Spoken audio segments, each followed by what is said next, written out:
રાજ્ય સરકાર દ્વારા પોરબંદર નગરપાલિકાને પોરબંદર મહાનગરપાલિકા બનાવવામાં આવી છે. ગત 1 જાન્યુઆરીના રોજ આ જે નિર્ણય કરવામાં આવ્યો છે, ત્યારબાદ પોરબંદર જિલ્લાના જે 4 ગામો જે છે, જેમ કે જાવર, રતનપર, વનાણા, દિગ્વિજયગઢ, આ જે 4 ગ્રામ પંચાયતો છે તેનો પણ મહાનગરપાલિકામાં સમાવેશ કરવામાં આવ્યો છે. આજે ગ્રામ પંચાયતોને મહાનગરપાલિકામાં ભેળવતા પૂર્વે જે જરૂરી આયોજન કરવાનું થતું હતું, તે આયોજન ન થતાં હાલ જે આ ગ્રામ પંચાયતો જે મહાનગરપાલિકામાં ભળી છે, ત્યાંના સ્થાનિકોને હાલ ભારે મુશ્કેલીનો સામનો કરવો પડી રહ્યો છે. કારણ કે તેમના જે ડેટા છે તે મહાનગરપાલિકા સુધી નથી પહોંચ્યા, અને હાલ જે ગ્રામ પંચાયતો જે સ્થાનિક કક્ષાએ હતી ત્યાં હાલ તાળા લટકી રહ્યા છે.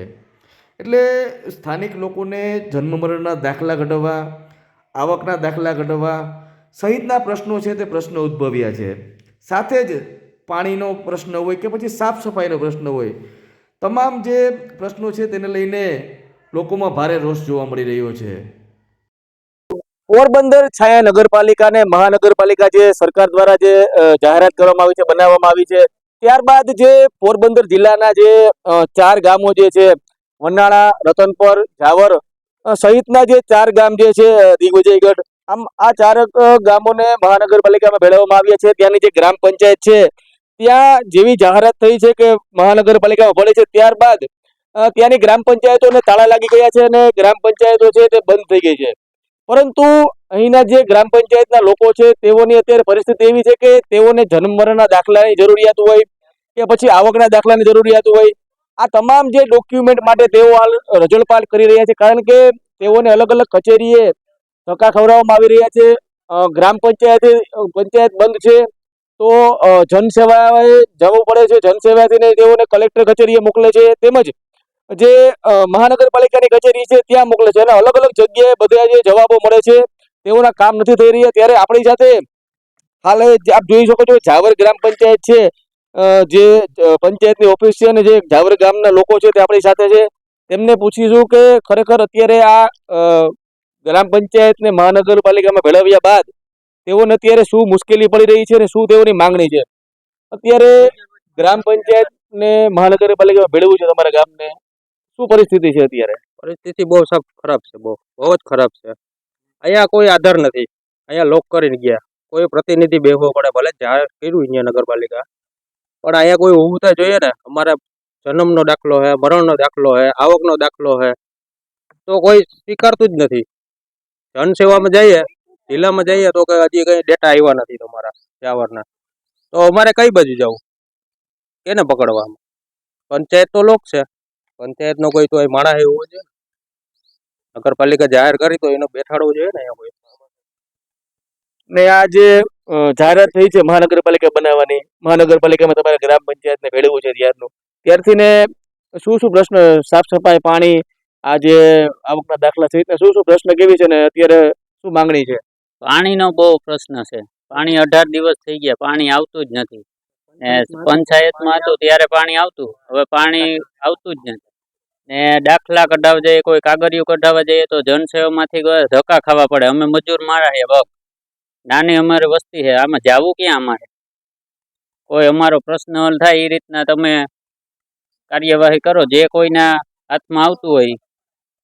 ને આજે જાહેરાત થઈ કે તમારા ગામને મહાનગરપાલિકા ભેળવવાની વાત છે, ત્યાર પછી અહીં તમને કોઈ કીધું કે ભાઈ હવે તમારા ડોક્યુમેન્ટ તમારે ક્યાં કામગીરી કરાવવા જવાની કઈ વાત કરી કે એમને બંધ કરી રહ્યા ગયા? નહીં, કોઈ જાતનું કોઈ એલાન નથી, કોઈ જાતનું કઈ સૂચના નથી આપી, કોઈ જાતનું કઈ ઓલું જ નથી કરેલું. સીધું એ તો સીલ જ મારીને વહી ગયા છે એમને, કે ક્યાં જવું, શું કરવું, કઈ નહીં. ને પબ્લિક હતા 1 તારીખથી 1 જાન્યુઆરીથી આજની તારીખ સુધી, 18 તારીખ સુધી હજી પણ કોઈ પણ જાતનું કોઈ ઓલું નથી, કોઈ પણ જાતનું. અત્યારે પાણી માટે કે સાફ સફાઈ માટે કે કોઈ તમારે હોય તો તમને કોઈ નંબર બંબર કે કોઈ તમારે કોઈ સાફ સફાઈ માટે કોઈ કોન્ટેક્ટ કે કરી કોઈ કઈ નથી કર્યું, કોઈનું કઈ સેજ નિમ્ન ભાગી ગયા. જાણ કરવું જોઈએ ને. પંચાયતનો આપણો એક માણસ આવતો, પંચાયતની સફાઈ કરવા આવતો, સુરેશભાઈ નામ છે. એ ભાઈને કાલે ઓલો કર્યું ને પાણી દેવામાં મધુભાઈ હતા, એ ભાઈ નથી હવે, છે અત્યારે રૂમે. પગાર આપે તો એ કરે ને કામ, એમને તો શું કરે હવે? ખરેખર અત્યારે આ જે જાવર ના લોકો છે તે ખરેખર ધણી ધોળી વગરના વહી ગયા. કોનો કોન્ટેક કરવો ક્યાં કામ માટે એ કોઈને ખબર નથી. અહીંયા તાળા લાગી ગયા છે. આપણે સાથે મહિલાઓ છે. ખરેખર પાણી માટે કેવી તકલીફ પડે છે અત્યારે? પાણી માથામાં બહુ તકલીફ પડે. નાના છોકરા મૂકીને ક્યાં જાય પાણી ભરવા? મજૂર માણસ યાર ને અમે 35 વર્ષ અમે 4 જણી રસ્તો સાફ કરીએ. અત્યારે પાણી તમારે બોરના પાણી કેવા નથી? તમને ક્યાં પાણી આવતા ને હવે કેટલા સમયથી બંધ થઈ ગયું છે? પાણીને બંધ થતા 18-19 દિવસ પાણીને બંધ થયું ને હવે આ કોઈ તો અમે કઈ ફરિયાદ કરી શકીએ ને. હવે કોઈ હોય નહીં તો અમે ક્યાં ફરિયાદ કરવા જઈએ?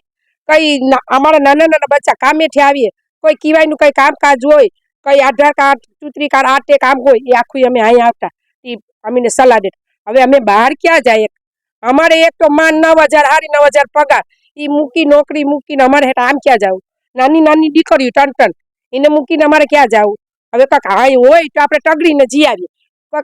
કે પંચાયત કે ફલાણું આવ્યું તો અમે ટગેર્યું આવીએ કાંઈ કરી જઈએ. હવે અમીને કહેવા આવે તો અમે એક દી આખો દી પાડીને જઈએ તો અમારું તો કઈ થાય ને તો કે કાલે આવજો. તો અમીને એવું તો કોક માણા ડાયરેક્ટ બંધ કરીને હોય ગયા તો અમારે કોક માણા તો મૂકવું જોઈએ ને. ગામને પૂછે તો ખોરી ને, કોઈને પૂછ્યું ડાયરેક્ટ મારીને હોય ગયા તો હવે અમારે કિની આગળ જવું? ન પાણીનો કે પીવાયનો કઈ આધાર જ નથી અમારે. અહીંયા એકાદો આધાર હોય તો અમે ક્યાંક જઈ શકીએ. તો જે સલાહ દે આઈથી તો અમે ક્યાંક જઈએ ને. તો જે રીતે જાવર ગામના જે લોકો અમારે છે કોઈ કઈ નથી. તે ખરેખર અત્યારે જે પરિસ્થિતિ છે એને લઈને ખૂબ જ નારાજ છે. કારણ કે અત્યારે પરિસ્થિતિ એવી છે કે અહીં કોઈ કેનો સંપર્ક કરવો, કયા કામ માટે કોઈ જાણકારી નથી. તેમજ તેઓને કોઈ ડોક્યુમેન્ટ માટે, જન્મ મરણના દાખલા, આવક માટે ક્યાં જવું, એના ડોક્યુમેન્ટ છે જે ટ્રાન્સફર નથી થયા, પાણી માટે કેનો સંપર્ક કરવો, સફાઈ માટે આ કોઈ જાતની જાણકારી ગ્રામ પંચાયતને આપવામાં નથી આવી. અહીંને જે ગ્રામ પંચાયત હતી એને તેના સ્થાનિક લોકોને કોઈ જાણકારી નથી આપવામાં આવી. એટલે અત્યારે પરિસ્થિતિ એવી છે કે અહીં પાણીનો પ્રશ્ન હોય, સાફ સફાઈનો પ્રશ્ન હોય, લોકો છે તે લોકો ખૂબ જ હેરાન પરેશાન છે. પ્રતિશ સિલ્લુ, પોરબંદર, મિરર.